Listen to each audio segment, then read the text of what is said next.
সকালের আলোয় বাজার থেকে ফিরলাম হাতে ঝুড়ি ভরা সবজি নিয়ে। পটলগুলো যেন ছোট্ট ছোট্ট সবুজ রত্ন। ধুয়ে কেটে হালকা তেলে ভেজে রাখলাম। কাঁকরোলও পাতলা করে কেটে তেলে দিলাম। খাস্তা হয়ে উঠল মুহূর্তেই।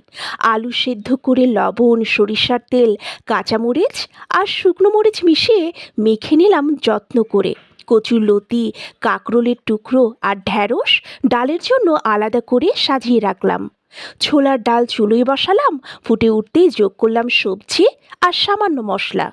ধীরে ধীরে ডাল শুক্তোর ঘ্রাণ রান্নাঘর ভরিয়ে দিল। যেন গ্রীষ্মের দুপুরও নরম হয়ে উঠল নিমেষেই।